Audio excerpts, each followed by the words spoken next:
嚟啦！我冇啊，聞下先，哇，好香勁香啊！佢好似咧有一陣甜嘅醬油包住晒嗰啲糯米咁嘅。呢一種好似呢個感覺係擺咗落一個黑蒜湯裏面，將佢燉咁樣啊，燉咗好耐，啲精華係落晒落去，滲晒落去啲糯米嗰度啊！每一粒米都有嗰種味啊！仲有啲肉嘅。我食到嗰個黑蒜啊！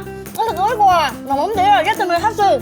我除咗黑蒜之外，我食到有個好濃嘅牛肉味喺度啊，係一嚿嚿嘅牛肉喺裡面㗎，一絲絲嘅。睇下先，一邊睇啊，開估。睇下先，係啦，3、2、1，睇下先，嚇，冇錯啦，就係翡翠拉麵小籠包嘅安格斯牛黑蒜種。哇！你睇下，原來我就係食唔到啊，點解？成粒黑蒜跌咗出嚟啊！哎呀，哇！其實原來食唔到嗰個黑蒜，即係原粒嘅黑蒜咧，但係嗰個味道已經係好濃郁咯。不如我哋快啲問下師傅咧，點解佢嗰個黑蒜可以做到咁出色咯？黃師師傅，係咧，點解種裡面嘅黑蒜咧可以咁香濃嘅？啊，因為我哋揀咗嗰個山東嘅獨子黑蒜啦，辛辣味即係啱啱好嘅。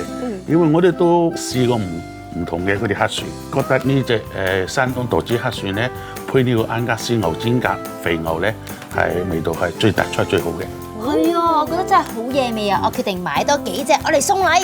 翡翠拉麵小籠包安格斯牛黑蒜種，原價128蚊一隻，抵食價96蚊。陳皮桂圓日本紅豆沙種，原價80蚊一隻，抵食價64蚊。每款限量100隻。